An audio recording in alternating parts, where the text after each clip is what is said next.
Kita tahu ada perbedaan, Audrey, antara orang-orang yang memberikan kita masukan atau kritik Oke. bahkan, dengan Ya. orang-orang yang selalu memang merendahkan identitas kita gitu loh.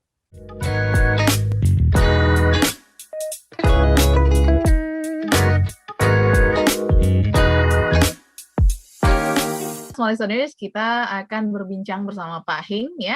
Dan topik malam hari ini sangat seru sekali, yaitu 4 tips orang yang harus atau sebaiknya kita jauhi. Tapi ini kita masih menunggu Pak Hing untuk tersambung ya, small listeners. Jadi untuk Anda yang mungkin punya banyak teman ya, atau mungkin Anda tinggal dalam sebuah lingkungan atau mungkin lingkungan pekerjaan, sharing dong kira-kira sikap-sikap apa sih sebenarnya yang Anda tidak suka dari orang-orang sekitar Anda yang mungkin mempengaruhi Anda.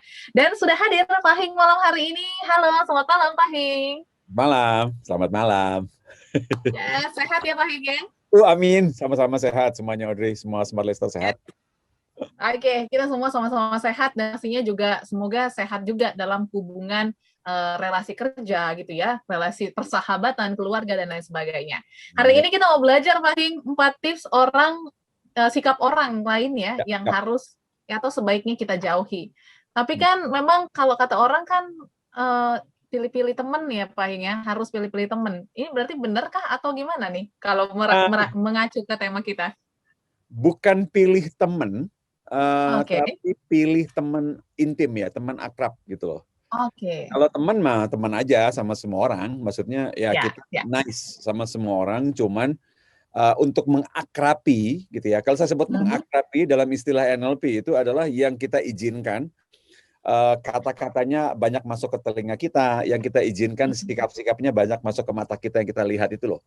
Oke, mungkin karena waktu kita terbatas Pak Hing ya. Langsung aja kita masuk ke tips yang pertama untuk 4 tips untuk sikap orang yang harus dijauhi sebaiknya. Silakan. Nah, malam ini memang saya ambil angle yang agak sedikit beda gitu ya. Karena gini, ada yang bertanya dengan saya misalnya bagaimana sih menjaga kestabilan perasaan atau emosi ataupun mood sepanjang hari kan gitu ya. Dan supaya kita kerjanya produktif, kita pikirannya sehat ya kan gitu loh, kita kerjanya happy. Nah, sebenarnya sih kalau yang saya malam ini kasih tips yang paling gampang karena sebenarnya banyak banget tips yang lebih mudah gitu ya, di samping menempatkan diri kita di tengah-tengah lingkungan yang mungkin secara emosional memang tiap hari menantang gitu loh, bikin kita gatel secara emosional lah.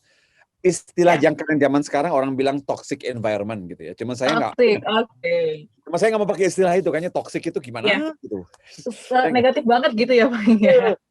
Ya, nah jadi malam ini saya sengaja memilih sekitar 4 sikap yang memang sebisa mungkin jauhi deh gitu. Ya, jauhi. Nah, itu yang pertama langsung ini karena ada kita tahu ada perbedaan Audrey antara orang-orang yang memberikan kita masukan atau kritik bahkan dengan orang-orang yang selalu memang merendahkan identitas kita gitu loh. Ya. Nah, ada perbedaan. Kalau misalnya Audrey dikasih masukan, Audrey, aku punya usulan nih, gimana kalau kamu bukan nanti siaran dengan begini aja Audrey, lalu tutup dengan begini. Nah, itu kan masukan. Ya kan? Nah, kadang-kadang ada masukan yang memang diberikan oleh orang yang so tahu lu misalnya aja gitu ya. Padahal dia bukan penyiar kok ngasih saran ke Audrey misalnya aja. Tetapi itu masih saya sebutnya sih masih tidak perlu dijauhi. Kalau orang-orang yang memberi masukan dan kritik seperti itu, paling-paling hanya ego kita aja sih yang terganggu. Membenarkan diri gitu ya. Loh, lu siapa sih gitu loh ya. Paling itu aja yang terusik dan itu tidak perlu dijauhi sih. Saya masih menganggap itu sehat gitu ya. Tetapi yang tips langsung pertama ini, sikap yang memang sebaiknya dijauhi sehubungan dengan kritik mengkritik, itu adalah orang yang nyerangnya memang identitas kita gitu loh. Jadi bukannya dia bilang, Audrey kamu sebaiknya coba deh, kamu siaran begini deh misalnya gitu ya. Ini dia bilang bahwa kamu tuh sebenarnya nggak pantas jadi penyiar Audrey, gitu loh. Nah, jadi ke identitasnya gitu loh. Jadi kalau ada teman bilang kamu tuh sales yang pecundang deh, ya kan? Kamu tuh leader yang nggak mampu sebetulnya. Kamu tuh anak yang bodoh misalnya. Nah, jadi yang benar-benar menyerangnya ke pribadi, gitu ya, ke identitas diri. Nah, orang-orang seperti itu, kalau tiap hari kita mau dengerin aja, itu rentan banget bikin guncangan emosional itu. Rentan banget. Ya. Ya, sejago apapun Ordi, self control kita bilang tetap tenang, tetap tenang. Nah, jadi itu yang pertama, sikap pertama yang saya rekomendasikan sebisa mungkin memang tidak tidak didekati, dijauhi aja dan interaksi diminimkan saja. Tadi kan saya bilang ya, berteman dengan semua orang aja. Cuman ada 4 tipikal strategi orang bersikap di depan kita maupun di sekitar kita yang memang kalau lebih aman secara kewarasan, jauhi aja, tidak dalam range telinga sama mata kita. Itu yang pertama. Jadi sikap orang yang memang menyerangnya ke pribadi atau identitas diri kita gitu. Ya, kamu karyawan yang nggak becus, ya kan? Kamu tuh bapak ini leader yang ngawur misalnya. Jadi bukannya memberi masukan secara perilaku, sikap, skill, mereka nyerangnya ke pribadi gitu. Nah, ini yang pertama langsung nih. Sebisa mungkin sikap-sikap seperti itu kita tidak intimkan lah. Aha, ya, cukup kenal aja. Kalau kata orang-orang cukup tahu aja gitu ya, Pak Hing ya. Jadi yang membangun boleh semakin akrab, tapi yang menjatuhkan mungkin boleh ya jaga jarak sedikit ya. Oke. Ingat baik-baik, apapun perkataan orang mengenai kita, itu tidak harus kita seperti itu. Itu adalah yang mereka lihat ke kita, gitu loh. Jadi sebetulnya itu adalah problem di mereka. Jangan sekali-sekali mereka kita biarkan menunjukkan bahwa itu pasti kita kayak begitu sesuai yang dia katakan, gitu loh. Ingat secara normal, Audrey dan semua smart listener, secara normal. Manusia normal tuh nggak akan nyerang manusia sembarangan kayak gitu loh. Nah, jadi kalau memang diserang secara identitas dan pribadi, yang pertama tadi saya bilang, camkan baik-baik, kita tidak seperti itu. Itu adalah bagaimana mereka melihat kita. So, problemnya di frame pikiran mereka sendiri mengenai kita gitu loh. Ya kan? Nah, bahkan begini Audrey, orang baik saja Audrey. Orang baik loh. Orang yang baik, sikapnya baik, tetap aja ada orang lain yang punya cerita berbeda mengenai orang-orang baik ini kan. Yes. Gitu. Orang baik apapun ada aja cerita yang beda mengenai mereka gitu loh. Dan kalau kita cari-cari manusia kayak apapun Audrey, ada aja cacatnya Audrey. Ada aja gitu loh. Audrey udah baik-baik nih, saya udah baik-baik nih. Tiba-tiba dia bilang, siaran tadi kurang bagus loh. Kenapa? Itu si Hing lagi ngupil. Kok malah dicari-cari gitu loh. Iya, cari kesalahan ya. Ada aja orang kalau mau nyari, ada aja gitu loh. So, yang pertama itu bukan mengenai kita. Yang kedua tadi saya bilang, coba camkan bahwa sebetulnya orang di sekitar kita juga tidak punya kata-kata yang lebih sehat untuk dia ucapkan. Gitu aja. Ya. Itu aja. Jadi kita anggap udah kurang kosakata, udah itu aja. Kurang piknik, kurang kosakata. Iya, mungkin. Mainnya kurang jauh ya, Pak Hing ya? Iya, kurang jauh. Dia mainnya seputar kompleks sih. Keluar kompleks dong. Yes, kurang jauh mainnya. Jadi small listeners jangan terlalu kalau istilah anak sekarang tuh baper ya. Jadi ya udah take it easy aja dan take it slow gitu. Karena belum tentu apa yang diomongkan orang itu memang benar adanya ya. Jadi ini juga bisa jadi momentum untuk refleksi diri ya Pak Hing ya. True. Oke. Next kita ke tips yang kedua Pak Hing, silakan. Tips yang kedua. Nah, yang pertama menyikapi orang-orang yang memang kita tahu main sedikit-sedikit main identitas ya. Nah, yang kedua itu yang titik didihnya itu nggak ditebak itu titik didihnya itu. Gini maksudnya. Jadi pasti ada nih, Audrey mungkin ketemu ya, smart listener pasti ketemu lah. Orang yang tingkat emosionalnya itu very very unpredictable. Jadi dalam keadaan normal, saya begini, kenapa saya bilang titik didihnya itu nggak pasti gitu loh. Ini air, Audrey, air ya. Air. Yes. Itu kita bisa ngukur loh, 100 derajat loh. 100 derajat ya. Air loh. Jadi kalau dia mulai menguap, kita udah tahu, ntar lagi mendidih nih. Kan gitu kan ya. Kita taruh airnya banyak, ya udah kita bisa predik lah berapa menit dia mendidih lah. Kalau airnya sedikit, ya cepat mendidih lah gitu ya. Ada orang tertentu itu nggak tahu itu titik didihnya itu. Kasusnya yang seperti ini, dia mendidih. Kasusnya yang gede banget, mendidih. Jadi bagi dia titik didih itu kasus apapun sama aja.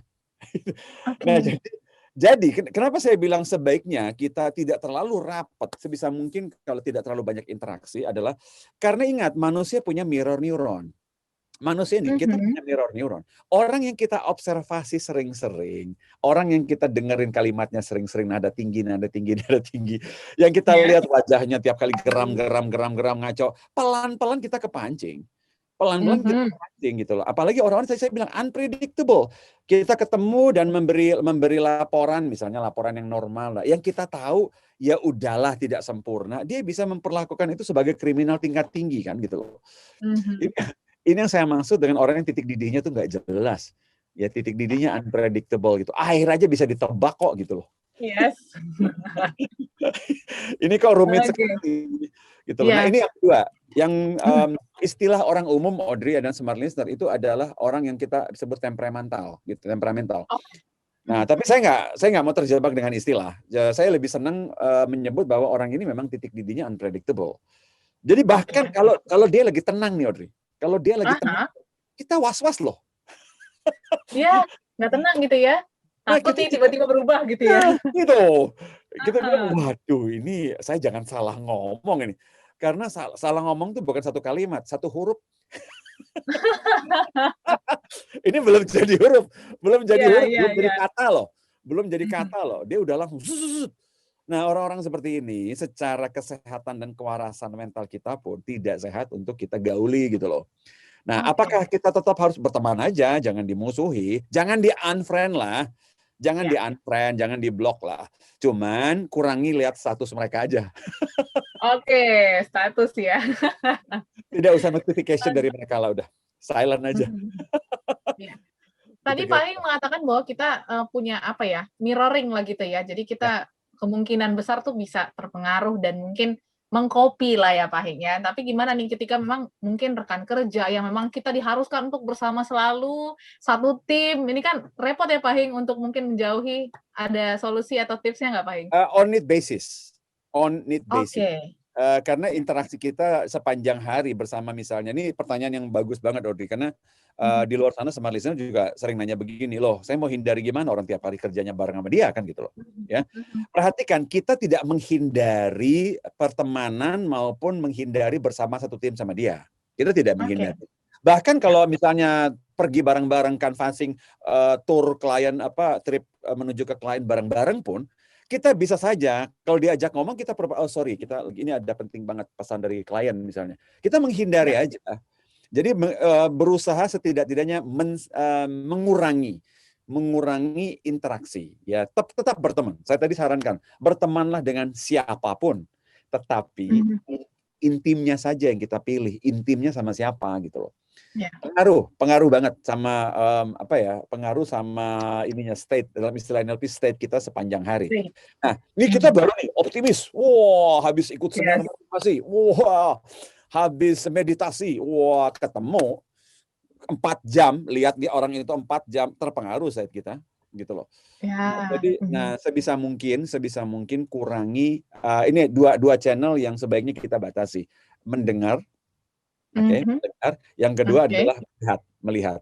Dua ini berpengaruh banget sehari-hari. Semakin banyak kita lihat, semakin sering kita dengerin, disitulah berpengaruhnya. Dan orang-orang yang tadi kita sebutnya titik didihnya nggak jelas, yang sering terjadi sama mereka itu adalah ekspresi wajah mereka, ya kan, gerak tubuh mereka yang kita lihat, plus yang kedua adalah verbal yang dia keluarin plus nada suara yang dia keluarkan. Itu bisa mengganggu banget. Gitu setiap hari, mengganggu banget gitu loh. Jadi itu yang orang yang titik didihnya nggak jelas.